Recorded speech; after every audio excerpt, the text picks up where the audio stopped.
This team that's currently out there with Jose Altuve, Alex Bregman, Yordan Alvarez, Kyle Tucker, Justin Verlander, Framber Valdez, they are going to win. They are going to. I don't care what 26 games tells us. I care what 8 years tells us. 7 in a row in the ALCS.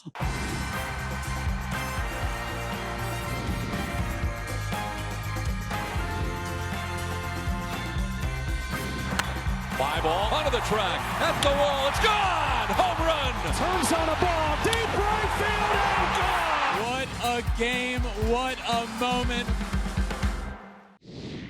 What is up, my friends? Welcome into Flippin' Bats, where we have a lot to talk about today. We got making a statement coming up. Some exciting news out of Major League Baseball for an upcoming weekend. We'll talk about that. But who should be the NL Rookie of the Year front runner? Should the Blue Jays be worried about Vladimir Guerrero Jr.? The White Sox. That's all we got to say about the White Sox for now. This week in Shohei Ohtani news, we have named that team back. What's going on with the Astros? There's a lot to talk about in baseball, and we pride ourselves on talking about all of it. So, Alex, we're going to talk about all of it today. Yeah, how are you doing after your brother's outing? Yeah, he threw well. Yeah, they lost. But I mean, we'll dive into that. Yeah, he threw in well. A bit. It's been good to see him. We'll talk about it in a little while, but it's been good to see him back on the mound pitching. Yeah, pitching well. So, yeah, no, he definitely is.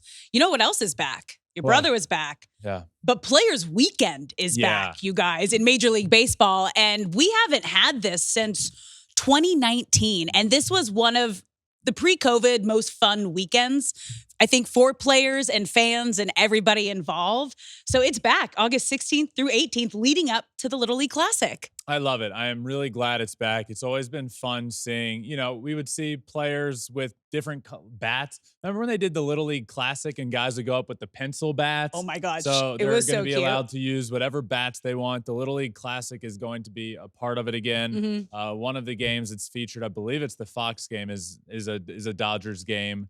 I believe that's on the 16th. So it's just a fun weekend. They're going to do it's a little different this time, a little bit revamped, but it's cool to see it back. It's cool to see the players' personalities involved. And as MLB said, it's part of their efforts to promote players, but also part of their effort to reach younger fans. So I'm excited for it. I've always loved it. I've loved watching it. I've loved seeing guys do whatever they want with the bats. And yeah. I will be honest. One of my favorite parts about it, though, isn't back. And that's the nicknames on the back of the jersey. Like, that was hilarious. We got some epic emoji nicknames, like different things. So that's the only thing that we're not getting this weekend. Okay, so why? I asked a rep at MLB why, because we were talking about Players Weekend, and I got a graphic to share when it was first announced and put out all that information. And I did follow up saying, hey, just out of curiosity, why aren't the nicknames back? People seem to be excited Players Weekend is coming back. But the one comment I keep seeing is, well, why no nicknames? So I asked, why no nicknames? Yeah. And here's what I was told. We wanted to put a different focus on the event and bringing it back and really concentrate more on deeper storytelling about the players' personalities, charitable causes, and the people that helped them get there, as opposed to just the nicknames. So because they stole the show. They did. They stole the show. Let's be honest. There were a couple edgy nicknames. So yeah, there were. So I am excited it's back, and as MLB said, it's to promote the players, but also an effort to reach younger fans. And MLB also shared with me some stats about how their overall efforts across youth participation, marketing, events, social media, and all of that stuff have resulted in MLB getting a younger fan base, which is something that I know Alex and I are both passionate about. It's kind of bringing a younger voice to the game and just getting the audience to hopefully become making baseball fun again. Like that's what it is. Because the older generation, it was very like stick to the basics. This is Put your head down. You run can't the change bases. anything. Don't flip your bats. Don't have fun. Don't show flair. Yeah. But honestly, because we obviously haven't had this since 2019. Since then, we have seen so much more player personality, so much more flair. So it's the perfect time for this weekend to come back. They're doing their part on the field. Yeah. And I think it's time the media and everybody does their part in showcasing the game and making it a little bit younger. And these numbers are pretty cool. The median age of a ticket purchaser has dropped 6 years since 2019, from 51 years old to 45. The That's great. percentage of ticket buyers ages 18 to 35 has increased 9.8% in the last 4 years. 86% of people ages 18 to 24 and 25 to 34 said they are more likely to watch MLB games due to the rule changes. Oh, yeah. Since 2015, when MLB introduced the play ball program, overall participation in baseball has increased by 13%. And now baseball is the #1 team sport in boys 6 to 12 years old. So these efforts are working, and the proof is in the numbers. So yes, Players Weekend is about the players and being able to show off their personalities and be able to use different bats and stuff like that, and for the fans to be able to see things as well. But a big part of it is part of MLB's effort to reach younger fans and a younger fan base. And those efforts have been working. It has been. They've really stepped up their social media game. Yes. As we all know, we're a social media show. This is what it's all about. This is how you're going to connect to that younger generation. Do you follow MLB on TikTok? Yes, but what? Whoever just took over, they do an incredible job. It is hysterical. Shout out MLB. But that's what it's TikTok. about. You got to bring the humor. You got to bring the ridiculousness, which leads us to the next thing we're going to talk about, because this went completely viral for all the right reasons, because it was absolutely insane. Umpires strike again in the worst way. Yeah. Aaron Boone was ejected from the game Monday because the umpire thought that he was yelling something when actually it was a fan in the stands yelling it. What? How did this happen, and how was it allowed to stay this way? Like, it's unacceptable. So here's my thing. And look, there was clearly, in my opinion, a conversation had before that game started of Hunter Wendelstedt behind home plate telling his umpiring crew, hey, this series has been a little chirpy. If I hear something around at anybody, I'm going to stick up and I'm going to throw out Aaron Boone, clearly. So fan in the front row sitting directly over Aaron Boone's shoulder yells at the home plate umpire. And if you really slow it down, he just yells at him, basically saying, like, what was that, home plate? Like, yelling at the home plate umpire. Like, that was terrible. The home plate umpire, Hunter Wendelstedt, looks over at Aaron Boone and says, you're gone. If you're watching right now, if you're watching our show, you can see this. You can see the video happening. Aaron Boone said something right before this, and the umpire looked over and said, if you say another word, you're gone. So Aaron Boone puts his head down, is honestly like looking at his nails in the dugout. You can see him. He's just like looking at his nails. Fan in the front row yells. Umpire turns to Aaron Boone and says, you're out of here. Aaron Boone freaks out, obviously, said, I didn't even say anything. I wasn't saying anything. It was that guy pointed in the front row. And the umpire said, I don't care who it was. You're gone. I don't care where the voice was coming from. You're gone is what he said. So I just, it really frustrates me. Hunter Wendelstedt I've been asking for years for accountability from umpires. If something happens, you need to be able to talk after the game. And he was quoted after the game, and this is what he said. Apparently, this is from Hunter Wendelstedt. Apparently what he said was there was a fan right above the dugout. This isn't my first ejection. In the entirety of my career, I have never ejected a player or a manager for something a fan has said. I understand that's going to be part of a story. That is the story. So, okay, I have a lot to say here. First off, I don't care if you've never done it in your career. You just did it for the first time. Yeah. This is just a bunch of word jumble. He could have said anything, but it was right in front of him. He said absolutely everything but, I messed up. Yeah. I'm sorry. Everything but that. Nobody cares if you've done it before in your career. Nobody cares why you were throwing out Aaron Boone. He said he's the voice for everybody in the dugout. Well, he's not the voice for the person in the first row of the stands. So here's my thing. We have replay. Yeah. We have the ability to replay anything that's happening. Why are we gatekeeping replay? Because it's not in the rules to be able to replay that. It's also not in the rules stating you can't replay something that the fan in the front row said, because what if he actually said it and not the manager? Nobody in a million years assumed this would come. So why not just say, hey, let's go check the tape here. Aaron, if you said a single word after I told you not to, we're throwing you out. But if it really was the fan in the front row, then we will backtrack. But the problem with backtracking is it's umpires admitting wrongdoing, and their ego gets in the way of that. They will never do that. He could have gone in the locker room after, watched a video, and said, oh, man, that was the fan in the front row. I have to answer to this now. And he came out and said, well, I've never done that in my career. I didn't do that. My first thought is like, in this situation, just because it's so rare, we've never seen it before, challenge an ejection. I know you can't, and I know it's never been done, but we've also never seen this before where a fan is a reason that a manager gets ejected. And that's a big deal.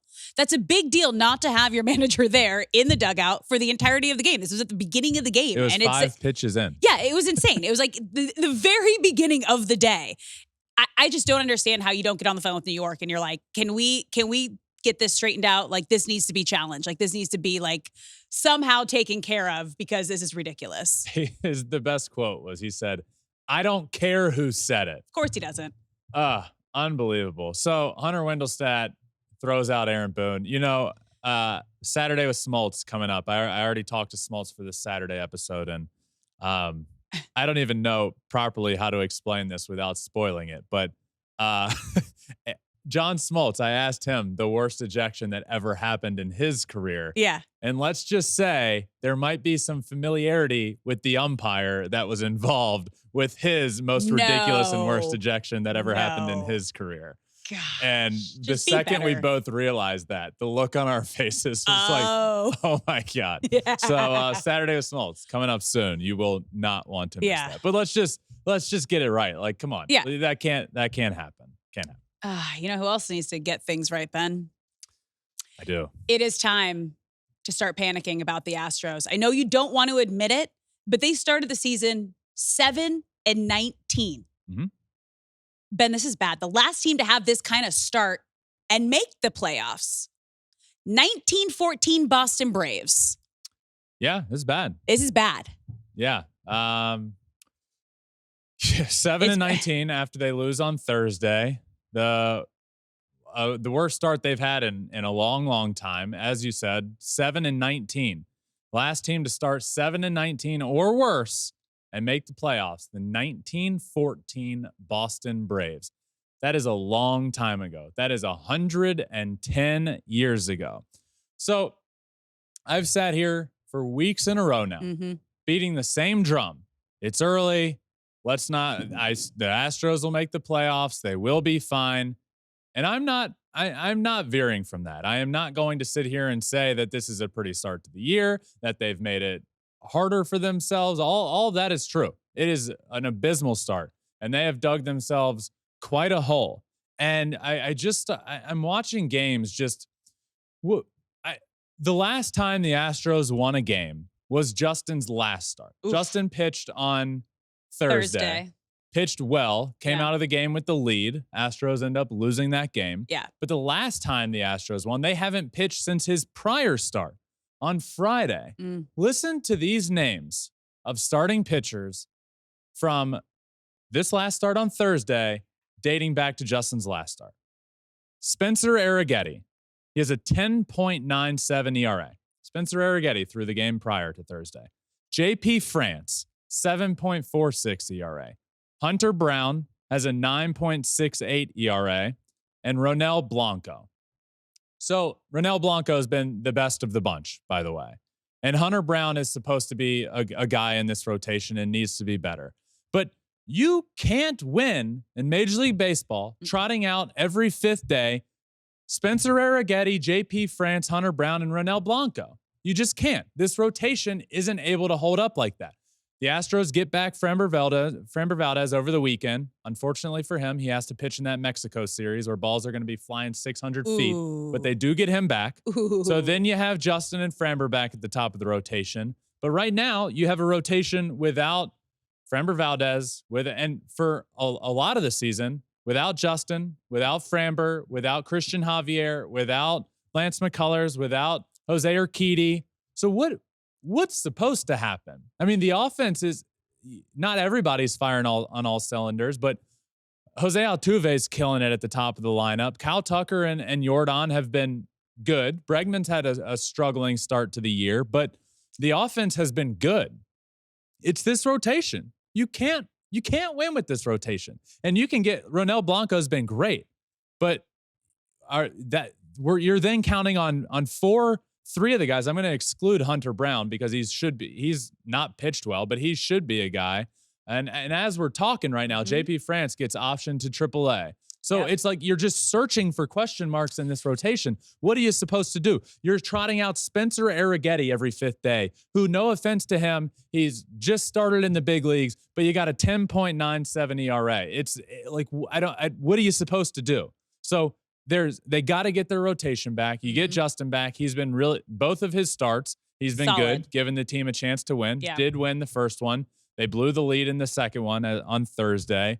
Framber's coming back. But there's just so many question marks in the rotation. It becomes, well, how are you even supposed to win with a rotation like this? And then you put on top of that the bullpen hasn't been very good either. So just an abysmal start to the year, a terrible hole they've put themselves in. But I'm going to continue to say, look, it's April 26th.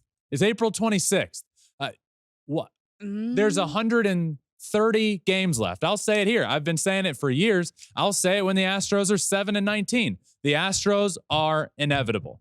They'll be fine. I don't know how you can say that right now with the start that you just saw. They're in last place in the AL West behind the Oakland A's. They're 2-8 in their last 10 games. The pitching is their Achilles heel from the starting rotation to relief. Like there is no, until you start to see consistency and the Astros of the old and have them winning games collectively as they have the last decade, I don't think you can say they're inevitable right now. The consistency comes over the last 8 years. That's consistency, not a span of 26 games. How about a span of 7 years? That shows that this team that's currently out there with Jose Altuve, Alex Bregman, Yordan Alvarez, Kyle Tucker, Justin Verlander, Framber Valdez, they are going to win. They are going to. I don't care what 26 games tells us. I care what 8 years tells us. 7 in a row in the ALCS. What about 110 years? We're the last team to have this kind of start and make the playoffs. We're in 1914, the Boston Braves. What about that? Alex, we're talking about 26 games.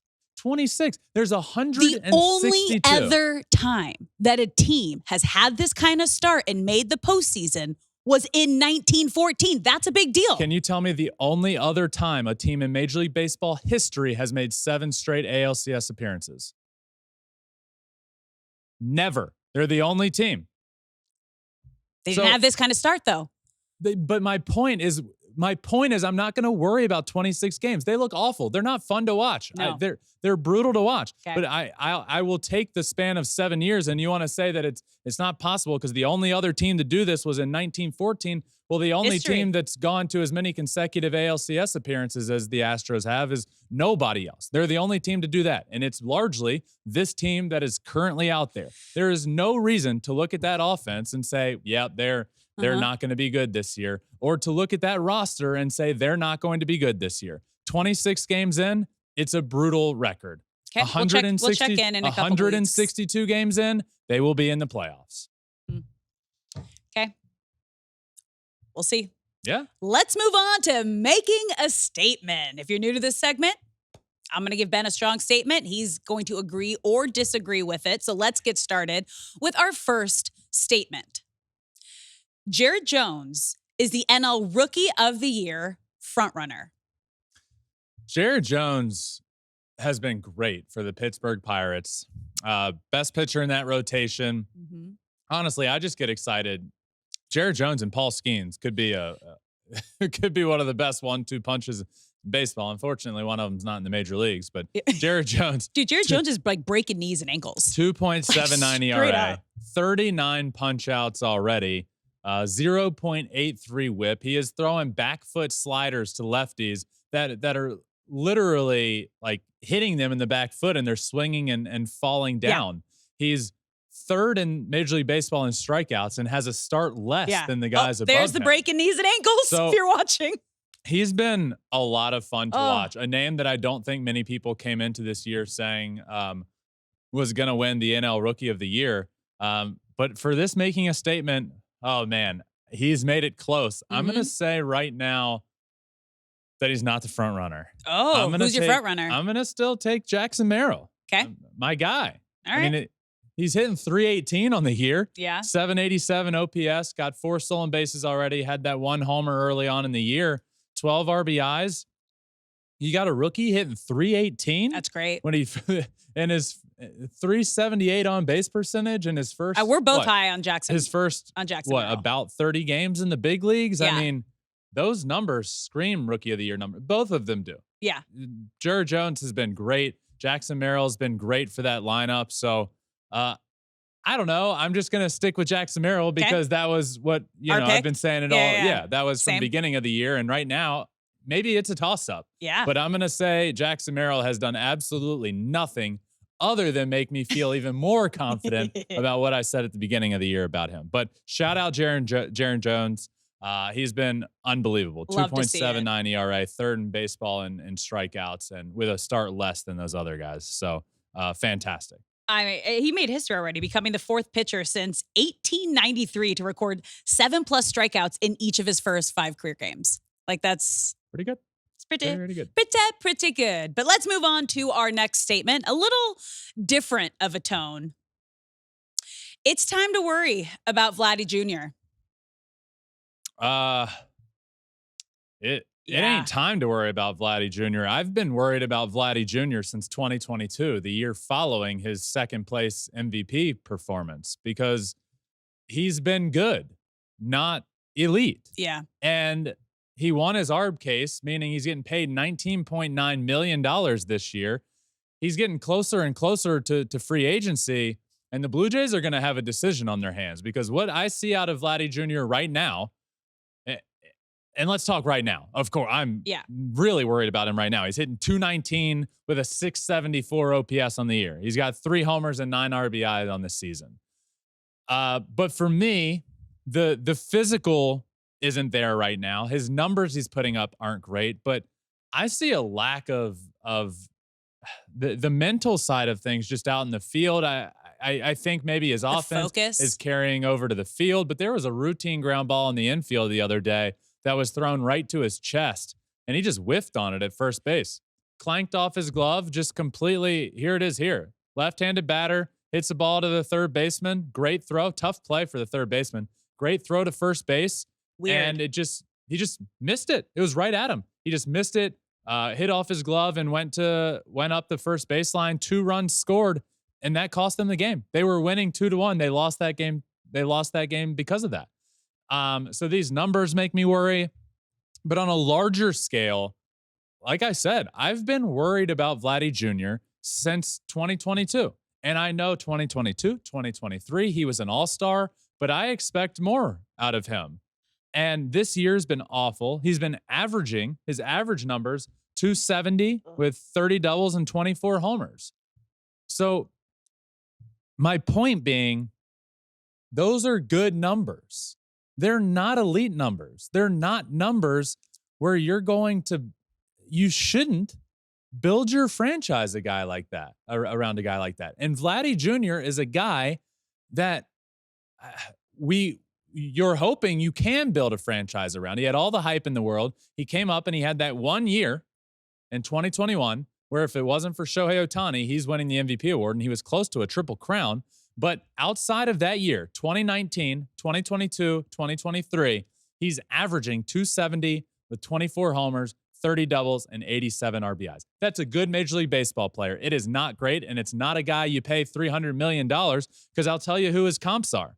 His comparisons with those numbers since 2020 are Jose Abreu, Josh Bell, CJ Cron, and Ryan Mountcastle. Whoa. That's with his average numbers outside of that 2021 season. Whoa. And now let's do his comparisons since 2022. Okay. So Vladdy's numbers in 2022 and 2023, who he compares to: Nate Lowe, Josh Naylor, Ryan Mountcastle, Paul Goldschmidt. Again, good baseball players. Yeah. But not the elite of the elite. And Vladdy is getting paid to be the elite of the elite. And the Toronto Blue Jays need him to be that guy. That lineup needs him to be elite Vladimir Guerrero Jr., and he's not that guy. So I have been worried about him since that 2021 year when I've seen his play since. It's good. It's not great. So I would say I would say, yeah, it is. Yeah. It has been time to worry about Vladdy Jr. It's also hard when you think about to 2023 and it's like, oh, what was a highlight for Vladdy Jr.? Winning the home run derby, which doesn't do anything for your team and the future of your team, right? Yeah. That's like a fun weekend situation. So, I mean, the Blue Jays have a couple big contracts on the horizon, and they really need to figure out what their future is going to look like because they have Bo Bichette and Vladdy Jr. both becoming free agents in 2026. So you have to ask yourself, is he someone that you believe you could move forward in this organization with this team right now and build around both these guys? Can you pay both of these guys? Yeah. Well, if you this $19.9 million a year he's getting right now, it's unacceptable. And that's not a guy the money he's going to want is not the money that you're going to want to give him because since September of 2022, of all first basemen, he has the 8th lowest F-WAR. The 8th lowest of guys with a minimum of 800 ABs. That is bad. That's bad. Well, it's especially bad when you're getting paid elite money. That's where this becomes a talking point. Yeah. When you're supposed to be the guy, you're getting paid to be the guy, and you're not showing up as the guy. Yep. Can't do it. All right, moving on to our final statement here. The White Sox will break the record for the most losses in a season. Oh boy. The White Sox, I'm going to say yes. The Chicago White Sox are 3-22.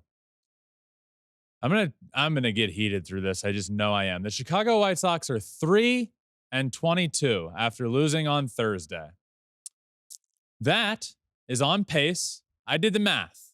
They are on pace to go 19-143. Whoa. 19-143. The record that we're talking about is 120 losses. I am going to say yes, that they break that record. This team, this is the worst team of all time. This is the worst team of my lifetime. It's embarrassing. They have failed to score more than one run in half of their games this season. They're the only team to ever get shut out 7+ times in a team's first 19 games. The only team ever. They are one out of 2,692 teams in baseball history with that stat. They can't hit. They can't pitch. Jay Kuda on Instagram or on Twitter talking about the Chicago White Sox offense. They're hitting 192 on the year with an OPS of 556. They compare to 35-year-old John Lester, noted pitcher, good pitcher at the plate. In 2019, John Lester hit 188 with a 556 OPS, the same OPS that the Chicago White Sox have. Tom Glavine, on the Mets, so we're talking in his 40s, Tom Glavine had a better batting average than the Chicago White Sox do this season. How do you not say that this team is going to break the record? It's wild. The Orioles have hit 35 home runs in their first 22 games. They hit 35 homers. The White Sox have 45 runs in their first 22 games. So what we're talking about here is the team on the field being incapable of putting up numbers and incapable of winning. But my frustration isn't with the team on the field. We can talk about their numbers. We can talk about the offense. We can talk about the pitching and everything they have at every position. I'm not interested in that. I honestly feel bad for the guys that have to get run out there every day and just get their brains beat in because they're not good enough. And they were never good enough. And the problem starts at the top with Jerry Reinsdorf at the very top and then Chris Getz right under him as the GM of this team, who on August 31st of 2023, so end of last year, from this day forward, our organization will do whatever is necessary to be better in 2024. Well, they're on pace to be the worst team of all time in 2024. So what exactly did you do to get better heading into 2024? What exactly did you do? These numbers in 2024, they rank 30th in runs, 30th in run differential, 30th in hits, 30th in homers, 30th in batting average, 30th in on-base percentage, 30th in slugging, and 30th in win-loss percentage. Last time I checked, there were 30 teams in Major League Baseball. You wanted to get better in 2024? Well, how'd you expect to do that putting a worse team out there? It's ridiculous what is happening. And he put together a front office of his friends. That's what pisses me off the most. There was no interview process. There was no real consideration as to who he was going to pick. Instead of actually interviewing the best candidates for the job and the task at hand, he went out and just hired his personal friends from the Kansas City Royals organization. Paul Janish, director of player development for the Chicago White Sox, was there with the Royals with Chris Getz. Gene Watson, director of player personnel, was with him with the Royals. Brian Bannister, senior pitching advisor, was with him with the Royals. Pedro Grifol, the manager, was with him at the Royals. Everyone that he has hired and put into place are friends of his. That's what pisses me off the most. From Jerry Reinsdorf to Chris Getz and everybody he hired, it's all this group that's getting together as a bunch of friends that are saying, wouldn't it be fun if we had control of this baseball team together and we would all be friends and we could go out and drink after and laugh about how bad our team sucks. God, unbelievable. They're so bad. And I don't care. I don't care about the players on the field and their underperformance because they were set up in a situation to fail. That's what pisses me off the most. I have friends on that team. This is their livelihood and their careers, and they were put in a position to fail, and that affects their careers. You think these guys care? You think they care when they lose a game? I guarantee you they don't. I guarantee you they're going to eat at the nicest restaurant in Chicago or whatever city they're in and drinking a beer and having fun together because they're all friends. Yay, friends. God. And we knew this was going to be bad. But are we surprised, right? After hearing all the behind the scenes, bad culture conversation that came out last season, we heard players come forward, right?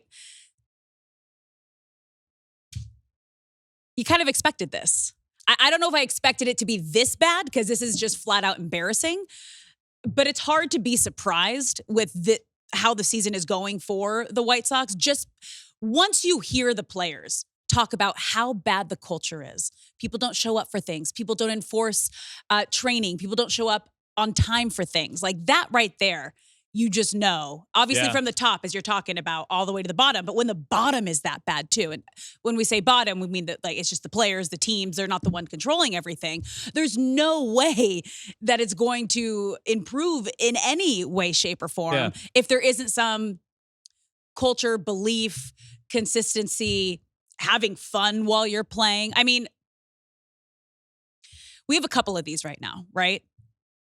What franchise are you more disappointed in? The Oakland A's or the Chicago White Sox? Because these are two that are like similar frustration going on at the top that's really affecting the players on the field and the product on the field. At least the A's trot out Mason Miller every few days so we can watch somebody throw 104. And at least they're playing a little better than we thought. Am I surprised the White Sox are bad? No. But I can't say that I'm not surprised that they are on pace to go 19 and 143. I do have to ask our producer Logan's a massive White Sox fan. I don't know how thrilled he is right now. Looks like he's a little. Looks like he's ignoring you because you're talking about the White Sox and he's just been living in living in the shame and the guilt of being a Sox fan right now. I am going to say that the Chicago White Sox break the worst record all time. Yeah, that's my answer. Yeah. Okay, let's switch it up and let's talk about some happy things. And the favorite segment on the show on Fridays, Ben. Oh, yeah. It is time for my favorite segment of all time this week in Shohei Ohtani news. We're going to talk about his historic home run over the course of the last week and his historic start to the 2024 season with his new team. Because it's on an unprecedented pace. But let's start with that historic homer. Passed Hideki Matsui for most Major League Baseball home runs by a Japanese-born player over the past week. Did it in a fraction of the time in the big leagues. But congrats to Shohei for the milestone homer. We knew it was coming. It was a matter of when, not if. But this is big. I mean, Shohei is still young. just in his prime, and we're already talking about him breaking the record for most homers by a Japanese-born player in Major League Baseball. This is awesome to see. Hideki Matsui is an all-time great, a legend out of Japan. Still does a lot for, stuck around the Yankees organization for a long time, doing things with them and helping them. I always remember when we used to play the Yankees organization in Staten Island, and he would always be out there. Like, Hideki Matsui is an absolute legend, and for Shohei to pass him by the time before he's 30 years old is remarkable, and just makes me excited for what's to come in the future. But I don't want to gloss over we know about the home run total, but this is a cool milestone to pass Hideki Matsui. That is really cool. I think the coolest part was seeing how much it meant to Ohtani, because that was one of the biggest smiles I've ever seen on Shohei Ohtani's face in that moment, rounding the bases, coming back into the dugout. Like, you can tell how much it means to him to be that guy representing Japan. But then he also made a funny comment after the game that his next big goal is to pass his manager Dave Roberts' all-time Dodgers home run record. He's one away from tying him. He's at 6. I think Dave Roberts was at 7. Who is also a Japanese-born yes baseball player. So I think that one's a matter of when, not if. Yeah. Any day now. Any day now, because he hit 6. We just saw the video if you're watching. He hit number 6 over the past week. Which was absolutely crushed. He hit it 118.7 miles an hour. I mean, his exit velo this week has been absolutely insane. He averaged over 100-mile-an-hour exit velocity over the past week. So, his numbers, his numbers for since the last time we did This Week in Ohtani News, he hit 421. He had 2 homers. He had 6 RBIs, 560 on base percentage, an OPS of 1,500. No big deal. 1507. No big deal. OPS. This guy is so locked in right now. In my opinion, he is the best hitter in the game of baseball. You watch him go about his business at the plate. He's the best hitter in the game of baseball. I tweeted that the other day. I was watching him, and every time, it was a game against the Nationals. Every time he came up to the plate, you just knew something was going to be hit hard somewhere because he was so locked in. And the one out he had in the game, I believe, he hit it to the warning track, and that was the least hard ball least hardest ball he hit all game. So he is extremely locked in. Might I remind you guys that we're talking a 2-time unanimous MVP winner, and he is off to his best ever start as a hitter through 26 games. Extra base hits, he has 21. That's the most ever. Hits, 39. The most for him. Batting average, 371. That is the highest. Runs scored, 21. That's the most runs scored for him through his first 26 games. Total bases, 73. The most. On base percentage, 433. The best. Slugging, 695. The best. OPS, 1.128. The best. Every single category is the best in his career through the first 26 games of a season. And those extra base hits, first 26 games with at least 20 as many extra base hits as he has. Listen to this list. Since 1901, okay, most extra base hits through 26 games. 1936, Joe DiMaggio, 23. 1926, Hack Wilson, 23. 2019, Bo Bichette, 22. 1925, Mandy Brooks, 22. And in 2024, Shohei Ohtani with 21 extra base hits through 26 games. I've never seen anything like this. The power, the average, the OPS, the exit velocity. He's got the hardest hit ball in baseball this year, the hardest hit ball in StatCast history for the Dodgers. And oh, by the way, the 3rd hardest hit ball in Dodgers history in the StatCast era. All in the first couple of weeks of his tenure with the team. I mean, it's absolutely incredible. Shohei Ohtani is en fuego to start the season. There is no denying that. But I'm going to keep reminding everyone why this is so impressive, because He had a major surgery this offseason that he's still rehabbing and recovering from to get back on the mound. He had a huge scandal happen off the field with his best friend. He is with a new team in a new city without his translator, who was kind of his security blanket.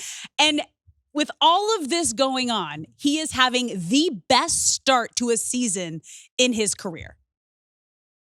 I tweeted about that new city, and people loved calling me out for saying he's in a new city. Last time I checked, Anaheim, Los Angeles. Well, so this is cities. really tricky because when I worked for the Angels, they changed it to Los Angeles Angels of Anaheim, and we weren't allowed to say LA Angels or Anaheim, like in the pre and post. You just don't say it, but it was like, it's a part of it. It's a really weird gray area. Because it's definitely not Los Angeles. It is clearly Orange County. You are right down the street from Disneyland. Like you're 40 minutes out of LA. No. I just don't know if you saw the tweet. But oh no, did you get gnarly hate? The same thing. Oh, I always do, Alex. But one of the things I said, I was listening to a bunch of things, and I said, new city, new organization. You were like, new city, it's 45 minutes down the road. It's like, I don't. Have you been to Orange County? I don't. And then come up to LA?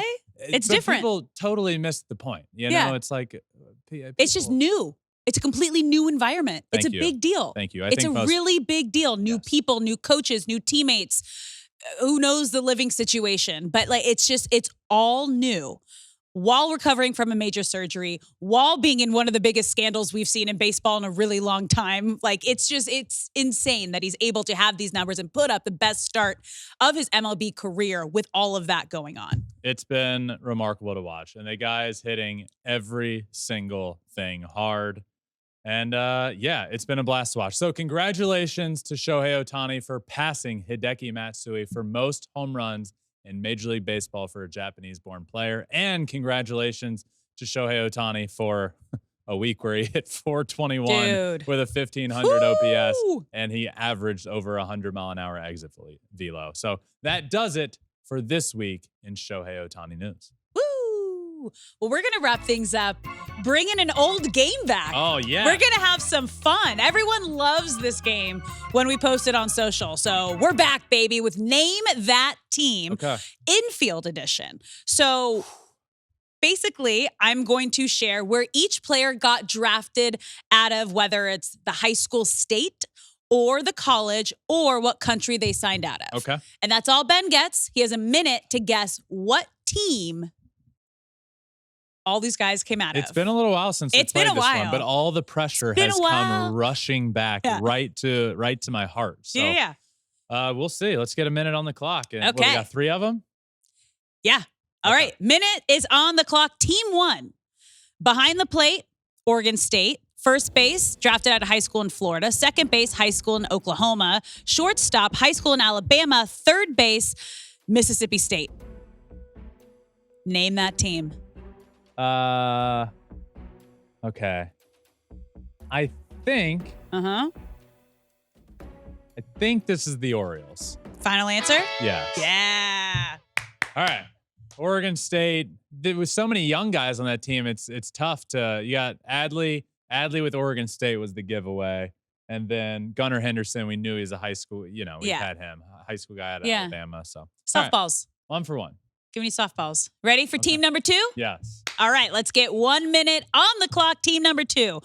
Behind the plate, high school out of Georgia. First base, Oklahoma State. Second base, University of Florida. Shortstop and third base, Dominican Republic. Okay. So here's where I'm at. Okay. My first gut goes to... Go with your guts. The Reds. I'm unsure about CES, Encarnacion Strand. I did not know Oklahoma State, if that is him. But Jonathan India at second would make sense. Florida. Dominican at short. Dominican at third is 25 Ellie seconds. And Candelario, I believe. So I'm going to go with the Cincinnati Reds. Yep. 2 for 2. Dude, unfazed over there. Whew. Unfazed. What nerves? 2 for 2. All right. Let's see if you can go perfect. Let's finish it up with team 3. 1 minute on the clock. Let's clear the screen and we'll start behind the plate, Tulane. First base, Arizona State. Second base, high school out of Mississippi. Shortstop, Puerto Rico. Third base, Notre Dame. Name that team. Oh, that's Spencer Torkelson, Javi Baez. This is the Detroit Tigers. Yeah. We did it. Molto bene. Three Molto for bene. three You for crushed three. it. We're back, baby. First time back. First time back. Nailed it. Vibes are high. Things are good. You crushed it. Thank you. You're that welcome. was I'm glad we're back. Name that team is fun. I love a good game. I know. I love a good game. Games are fun. It's a good way to end. Especially with the passion and the negative fire I had to bring today. You know, Yeah. What are you carrying? Just keep going. Yo, I'm going to save Alex, it. Just go. What do you have? Do your close. Do your goodbye. Okay, I don't even know what I was saying. Oh, with all the negativity, the White Sox are just pissing me off. But today was a fun episode. Make sure you're listening Saturday. Saturday with Smoltz is going to be fun. We do talk all about the craziest ejection he's ever seen and a lot more there. So thank you all for listening. Make sure you subscribe wherever you listen to your podcast, Apple, Spotify, wherever. You can also watch everything on Spotify. You can watch on YouTube and follow us on TikTok, where we want 100,000 followers, and we are getting closer and closer to that. So thank you all for listening. I don't know what Alex is doing with a baseball bat over there, but it looks like she's about to beat me with it. No. Do your close. But until next time, my friends, remember, find your bat and flip it. Peace. Props, baby, props.